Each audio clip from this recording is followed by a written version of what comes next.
हमारे शरीर की, हमारे अंतःकरण की, हमारे स्वभाव की एक एक वृत्ति भोगों में अभी तक लगी रही है। बहुत ध्यान से सुनने योग्य है। समस्त संसार के प्राणी जितने भी हैं उन सब में भोग प्रधानता है। काम से उत्पन्न हुए सबके अंदर काम चेष्टा है, चाहे वो चींटी से लेकर के ब्रह्मा तक कोई न हो। जिन्होंने ब्रह्मबोध या भगवत प्रेम प्राप्त कर लिया वही जीवन मुक्त महात्मा इस फांसी से अलग हैं, नहीं सांप के गले में फांसी पड़ी हुई है काम की। समस्त संसार प्राणी भोग सुख की कामना में लिप्त हैं। सभी के मन में एक लालसा लगी रहती, ये भोगूं, ये चखूं, ये देखूं, ये सूंघूं, वहां जाऊं, मुझे आनंद मिल जाएगा। आनंद की प्राप्ति के लिए प्रकृतिजन्य स्थान, वस्तु, व्यक्ति, इनके भोग की आकांक्षा। बहुत ध्यान से समझिए, समस्त प्राणियों की रचना ही ऐसी है कि भोगाकर्षण इतनी जोर का है, देखना, सुनना, चखना, भोगना, स्पर्श करना, यही पूरा चिंतन चलता रहता रात दिन। क्या खाना है, कहां जाना है, क्या देखना है, क्या सुनना है, क्या भोगना है, क्या पाना है, क्या, बस यही चलता रहता है। मनुष्य प्रधान है समस्त योनियों में, क्योंकि बुद्धि प्रधान है, पर यह भी दिन रात इसी चिंता में जलता रहता है भोगों की लालसा पूरी करने के लिए। इतना रुपया हो गया, इतना हो जाए, इतनी व्यवस्था हो गई, इतनी व्यवस्था हो जाए, इतनी जमीन हो गई और इतनी हो जाए, अब ये कर लिया, अब ये कर लूंगा और सुखी हो जाऊंगा। पर वो जलता रहता है चिंता, शोक, भय। इस काम भोग को लेकर के बुद्धि प्रधान मनुष्य ज्यादा भ्रष्ट हो रहा है, क्योंकि ऊंचे चढ़े हुए को देखा जाता है, जो नीचे गिरा पड़ा है वो तो पड़ा ही है। अन्य योनियां तो मूढ़ता प्रधान है, पर मनुष्य योनि बुद्धि प्रधान है। इसमें विवेक जागृत करके परमात्म तत्व का साक्षात्कार करने की योग्यता है। भोगों की प्रधानता होने के कारण मनुष्य शरीर इतना महान है कि वो ब्रह्म तत्व का साक्षात्कार करने की योग्यता रखता है, पर भोगों के आकर्षण के कारण वो दुख पर दुख भोगता हुआ उसी दुख की ओर जा रहा है। दुख पर दुख भोगता हुआ वो उन्हीं दुखों की तरफ जा रहा है जहां और दुख योनयः, जहां से दुख प्रकट होता है। यह भोग कामना मनुष्य में जो दिव्य शक्तियां हैं, जो दिव्य ज्ञान है, बहुत ध्यान देने योग्य बात है। मनुष्य में जो दिव्य शक्तियां हैं, दिव्य ज्ञान है, दिव्य आनंद है, उसको ये भोग वासना ढक देती है। तीन प्रकार से ढकती है। जैसे दर्पण में मल जमा हो जाता है, जैसे आग राख और धुएं से ढकी होती है, होती अंदर आग है। जैसे गर्भ से जेर ढका होता है, जेर में ऐसे ऊपर झिल्ली, फिर अंदर ऐसे घृणित पदार्थ उनके अंदर होता है। ऐसे तीन प्रकार के साधकों की बुद्धि काम में ढक जाती है। जो एक अच्छे सतोगुणी होते हैं, उनकी धुआं और राख से ढकी हुई अग्नि के समान बुद्धि होती है। थोड़ा सा फूंक लगी, अग्नि प्रज्वलित हो गई। थोड़ा सा झटका लगा, अरे मैं कहां भ्रमित हो रहा हूं, मैं अपना पतन कर रहा हूं, तत्काल वो सावधान हो गया और ज्ञानाग्नि प्रकट हुई, वासना को त्याग करके वो आगे बढ़ गया। दूसरा सत रज मिश्रित, दर्पण सामने है पर चेहरा नहीं दिखाई दे रहा, बोध नहीं हो रहा, क्योंकि मल लगा हुआ है। उसके लिए विशेष सत्संग की आवश्यकता है। जब बार बार सत्संग सुने तब उसको चेतना जागृत होती है, अरे मैं गलत हूं, मैं गलत मार्ग में जा रहा हूं। जे भी ऐसे फेरा गया हाथ, मल हटा से ही प्रतिबिंब दिखाई देने लगा। ऐसे ही जे भी उसको सत्संग के द्वारा विवेक हुआ, उसने वासना का त्याग किया, शुद्ध ज्ञान जागृत हो गया। तीसरा, जैसे वो जेर में ढका हुआ गर्भ, सत्य क्या है असत्य क्या है बिल्कुल बोध नहीं। इनके लिए बहुत काल सत्संग की जरूरत है। जब बहुकाल करी सत्संगा तब ही हो सब संशय भंगा। जब बहुत काल सत्संग होता तब इनको चेतना जागृत होती है, अरे मैं गलत हूं। नहीं, काफी समय तो सत्संग करते हुए भी असत आचरण होते रहते हैं। जब सत्संग बहुत काल किया जाता है तो श्रवण मात्र से हृदय पवित्र होता है। जब हृदय पवित्र होता है तब चेतना जा रहे मैं कहां भ्रमित हो रहा हूं। वो काम भोग वासना के कारण अपने ज्ञान को ढका, अपनी शक्तियों को भूला हुआ, अपने आनंद स्वरूप को भूला हुआ, जहां अधिक दुख भोगना है उसी भोगों की तरफ बढ़ता जाता है। काम कलुषित हृदय इस विष को अमृत मानकर खाने के लिए ललचाने लगता है। ये काम तब हटाना मुश्किल बन जाता है जब पवित्र प्रेम का रूप इसे दिया जाता है। पवित्र प्रेम का नाम इस जब भयानक मलिन आचरण काम को दिया जाता है तब यह हटना मुश्किल हो जाता है। कांच और हीरा देखने में एक जैसा दिखाई देता है, पर दोनों में महान अंतर होता है। एक 10-20 रुपया का मिल जाएगा इतना, और एक करोड़ों का बिकता है हीरा, और उसकी पहचान केवल जौहरी जानता है। पहचान होती एक घन का प्रहार करो कांच चकनाचूर हो जाएगा, और हीरा ज्यों का त्यों चमकता हुआ वैसे ही रहेगा। ऐसे ही काम और प्रेम में अंतर है।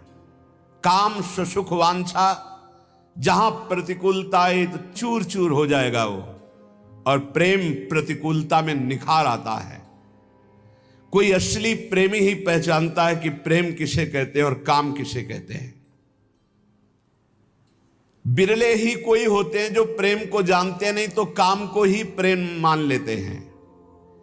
प्रेम शून्य काम भाव को प्रेम मानकर जब स्वीकार कर लिया जाता है तब इसको दूर करना बहुत कठिन होता है, क्योंकि दोष को दोष मान लिया जाए तो निकल जाएगा, गुण मान लिया जाए तो बहुत कठिन होता है निकल पाना। काम अंधा होता है, प्रेम निर्मल तेजोमय भास्कर के समान होता है।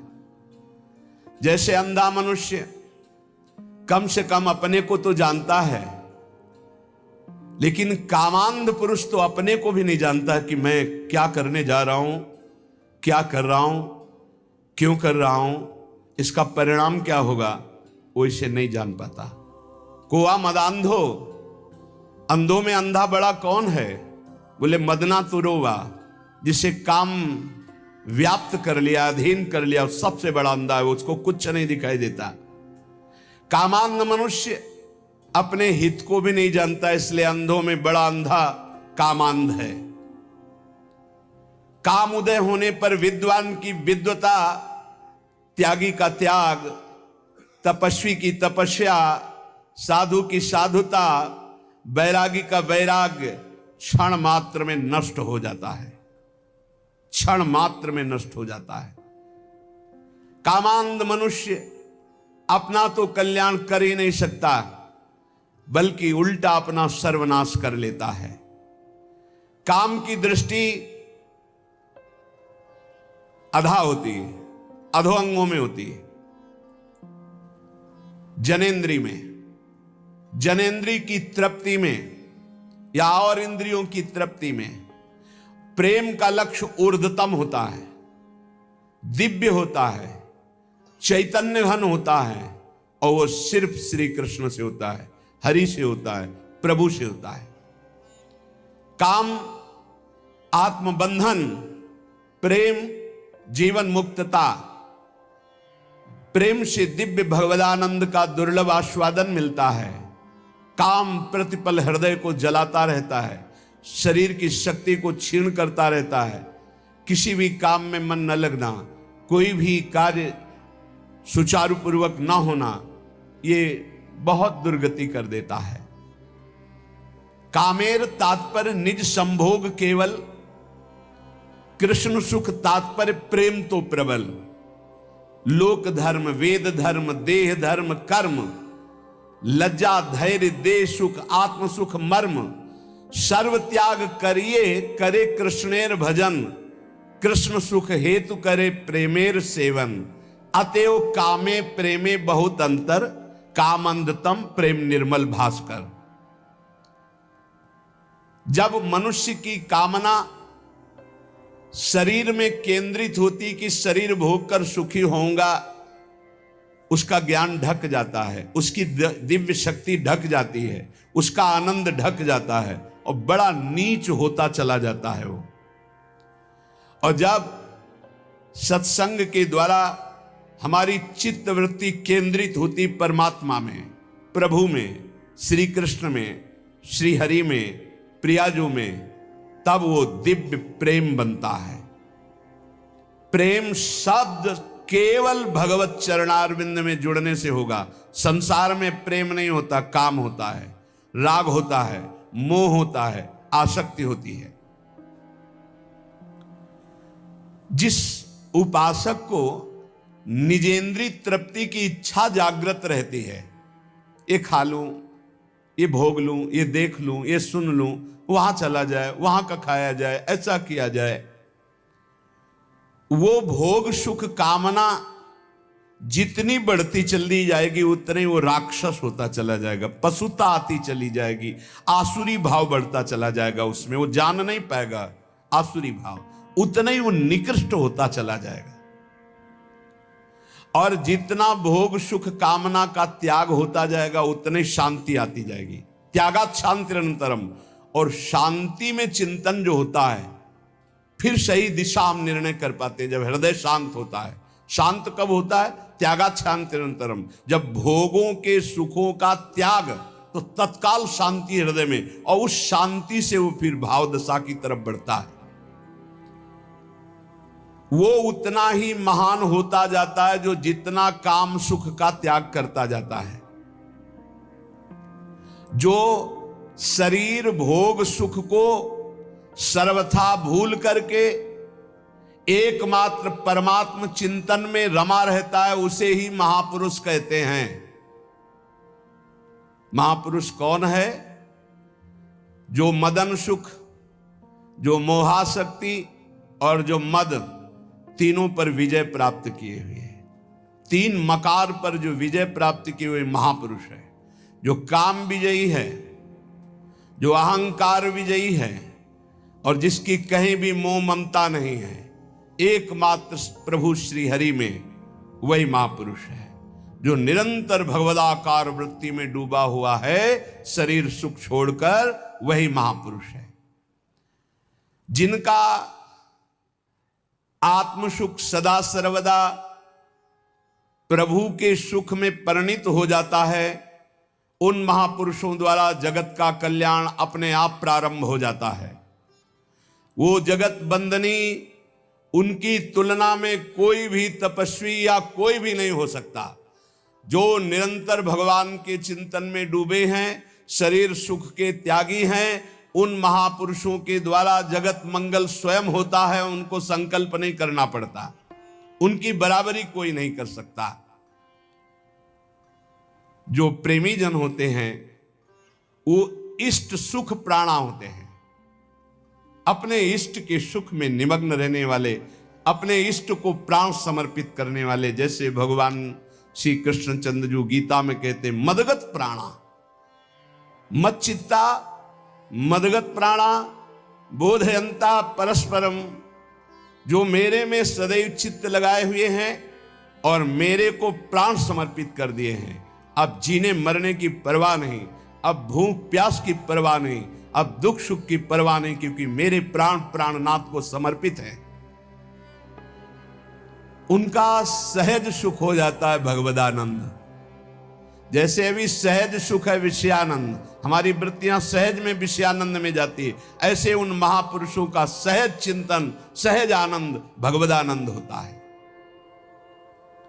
वेद धर्म, देह धर्म, लोक धर्म, लोक की लज्जा, देह सुख, आत्म सुख, परिवार सुख, आर्यपथ, धन के द्वारा प्राप्त सुख, ये सब का त्याग हो जाता है। एकमात्र केवल प्रभु, अपने आराध्य देव, प्रिया प्रीतम, श्यामा श्याम। जब तक उपासक के हृदय में लोक की परवाह है, परलोक की परवाह है, वैदिक सिद्धांतों की परवाह है, भोग मोक्ष की परवाह है, तब तक अभी प्रेम रण क्षेत्र में वो नहीं उतरा। जो प्रेम क्षेत्र में उतरता है, न लाज तीन लोकन की, न वेद को कहो करे, न शंख भूत प्रेत की, न देव जच्छते डरे, सुने न कान और की, दृश्य न और इच्छना।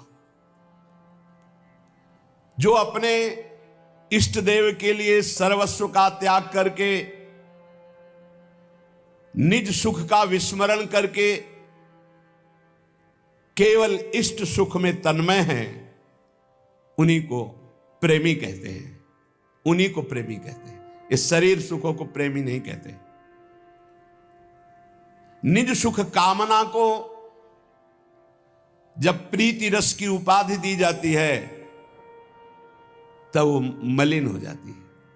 जहां निज सुख कामना, हे प्रभु मैं आपकी आराधना करता हूं, मेरा काम ये पूरा हो जाए, मेरी ये चाह पूरी हो जाए, मेरा ये मेरा ये मेरा ये, तो प्रभु तुम्हारे हैं ही नहीं। प्रभु से क्यों काम करवाने की बात कर रहे हो? अपने को प्रभु का प्रेमी कहलाते हो? बोले उपाधि मात्र है, प्रेम नहीं है। प्रेम निरुपाध ही होता है। प्रेम में मांग नहीं होती इस बात की मेरी ये बात पूरी हो जाए, क्योंकि मेरा शब्द तो गया प्रभु के पास। ये तन प्रभु का, मन प्रभु का, प्राण प्रभु का, परिवार प्रभु का, जगत प्रभु का, मेरे सिर्फ प्रभु। मेरे तो गिरधर गोपाल, दूसरों न कोई। जब आप ही मेरे हो तो आपसे क्या मांगना है? आप ही मेरे हो। तो प्रश्न बनता है, क्या ऐसे निरुपाधि प्रेमी में भगवत दर्शन की भी लालसा नहीं होती? क्या अपने इष्ट के दर्शन की चाह करना भी प्रेम में कलंक है या बाधा है? क्या उनकी सेवा सुख में निमग्न होना भी बाधा है? सेवा करते हुए सुखी होना, उनके दर्शन की चाह रखना, उनसे मिलन की आकांक्षा रखना, क्या यह भी प्रेम में बाधा है? बोले नहीं। तो इसमें फिर आ जाता है ना अपना सुख, कि प्रभु को देखकर मुझे सुख होता है, प्रभु की सेवा करके मुझे सुख होता है, तो हम तो सुख ले रहे हैं ना, तो तत्सुख कहां हुआ? बोले नहीं। बड़ा सूक्ष्म वर्णन किया है। जब उपासक उपासना में तन्मय होता है, तो उपास्य देव के मिलन की प्रबल आकांक्षा जगती है। ये उपासना का रंग है, और इसे कामना नहीं कहते, इसे कामना नहीं। प्रभु के मिलन की चाह बंदनी है, और जगत की वस्तु व्यक्ति स्था की चाह ये निंदनीय है, ये त्याज्य है, ये बंदनी है। तो इसमें स्वसुख तो होता ही है, प्रभु को देखकर भक्त को सुख होता है, फिर हां होता है, पर उससे कई गुना बढ़कर प्रभु को सुख होता है। प्रभु को सुखी देखकर वो उपासक और सुखी होता है। या सुख की होड़ लगी रहती है, तत्सुख की होड़ लगी रहती है। एक हृदय में महान उल्लास, मेरे प्रभु कब मिलेंगे, कब मिलेंगे, इसे विरह कहते हैं। ये प्रेम का स्वरूप है। ये चाह अचाह स्थिति से भी ऊपर की है, अचाह स्थिति से ऊपर की स्थिति है। कब मिलोगे प्यारे, कब मिलोगे? मिले हुए भी बार बार मिलन में एक नवीन मिलन, एक नवीन मिलन की चाह। जब उपासक उपास्य देव को देखता है, तो उपास्य देव को देखने में जो उसे सुख होता है, उस सुख को देखकर उपास्य देव के हृदय जो आनंद समुद्र हैं उनमें उफान आता है। उनको सुखी देख करके उपासक का और सुख बढ़ता है। ये सुख बढ़ता ही रहता है निरंतर। उनका रूप लावण्य, इनकी प्यास जैसे जैसे बढ़ती वैसे वैसे रूप लावण्य बढ़ता है। ये कामना नहीं है, ये निष्कामता का फल है प्रेम। ये समुज्वल सुमधुर आनंद ज्योति प्रसरित उपासक जब अपने आराध्य देव को देखकर आनंदित होता है तो ये देखकर आराध्य देव और आनंदित होते हैं। आराध्य देव को आनंदित देखकर उपासक और आनंदित होता है। आनंद की वृद्धि अनंत काल तक चलती रहती है। प्रभु सुखत्वे प्रेमी सुखत्वम तत्सुखत्वेन पुनः प्रभु सुखत्वम, ये होड़ चलती रहती है। भगवान श्री कृष्ण चंद्रजू कह रहे कि जैसे हमारी प्रेमी गोपीजन हैं, उनका वस्त्राभूषण धारण करना, श्रृंगार करना, खाना पीना, शरीर सजाना, ये सब केवल मेरे लिए है। ऐसे प्रेमी का खाना पीना, शरीर सजाना, जीवन धारण करना, ये केवल अपने प्रीतम प्रभु के लिए है। निजांगमपि या गोप्यो ममेति समुपासते ताभ्या परम न मे पार्थ निगूढ़ प्रेम भाजनम। अर्जुन, ये जो मेरी गोपियां हैं ये अपने अंगों को मलमल करके साफ करती है, उपटन आदि अंगराग आदि से सजाती है। किस लिए? मेरी सेवा के लिए। मेरे निगूढ़ प्रेम पात्र गोपियां हैं। तो प्रेमी अपने देह की रक्षा करता है, वो ये मान के नहीं कि मेरी है, नहीं, ये प्रभु की धरोहर है, प्रभु की सेवा पात्र है। प्रेमी अपने शरीर को सजाता है। जा रहा हूं सेवा में इस समय, तिलक रचना, चंदन रचना, अपनी प्रसादी की सब धारण करके फिर प्रभु की सेवा में। इलायची मुख में है प्रसादी कि कहीं मुख की दुर्गंध ना हो। इत्र शरीर में प्रसादी छिड़का हुआ, सज धज करके प्रभु की सेवा में जा रहा है। श्रृंगार सज्जा पहले अपनी, फिर श्री जी की। प्रसादी से अपने को सजाकर पावन होकर इष्ट देव के सुख में जीवन, इष्ट देव को समर्पित प्राण, इष्ट देव की निष्ठा, यही प्रेमामृत का पान कराती है। ये हमने उस प्रेम का इशारा किया जो वृषभानु दुलारी श्री लाडली जी के चरणों की आराधना से प्रकट होता है। आधाय मूर्धन यदा पुरदार गोप्या। तो जिन उपासकों को श्री लाडली जी के चरणों की उपासना का सौभाग्य मिला है, इस मार्ग में अनन्यता की आवश्यकता है। अनन्यता की, जितनी जल्दी आप अनन्य हो जाओ उतना है। कई उपासकों से हम प्रार्थना करते हैं कि शाम के जैसे अनुपस्थित रहते हैं, शरीर अव्यवस्था, और सुबह हमारा इस तरह से समय श्री जी की सेवा में जाता है, तो एकांत का समय शाम से रात्रि तक हमें मिल जाता है कि हम अपनी एकांतिक वृत्ति से साथ, तो उस समय ऐसा ना समझो कि हम उपस्थित नहीं तो यहाँ आने की जरूरत नहीं। यहाँ आके जब बैठते हो आप, प्यारे जू के पद होते हैं, प्यारी जू की सेवा दर्शन करते हो, तो आप अपने कमरे में बैठकर उच्च कोटि की वैसी भावना नहीं कर सकते जैसा आपको यहाँ बैठने मात्र से फल मिलेगा। श्री जी के चरणों की स्वाभाविक अपनापन की जो स्थिति है वो बैठने से मिल जाएगी, विश्वास कीजिएगा। वैसे तुम्हें ज्ञान नहीं है इस बात का, लेकिन हमारे वचनों पर विश्वास कर लीजिए। यहां बैठने मात्र से जब वाणी जी का गायन हो रहा है, नाम कीर्तन हो रहा है, आपको कुछ समझ में नहीं आ रहा, लेकिन आपका विषय विष उतर रहा है। जैसे सांप काट ले, मंत्र झाड़ने वाला जब झाड़ता है तो मंत्र बोलते हैं, पर वो ऐसे शब्दों से होता है कि वो समझ में नहीं आता क्या बोलते हैं, और विष उतर जाता है। ये हम किसी की कहे सुनी बात नहीं दे, ये हम देखी हुई बात कह रहे हैं कोबरा सांप ने काटा था और सुबह से झाड़ना शुरू किया, 4 बजे तक पूरा स्वस्थ कर दिया, बिना किसी औषधि खवाए, बिना किसी अस्पताल गए। पर वो ऐसे मंत्र सिद्ध थे, ऐसे मंत्र सिद्ध थे, आप धोखे में ना पड़े। अब अस्पतालों में जाना चाहिए। एक बूंद पानी सुबह से नहीं पिया था वहां।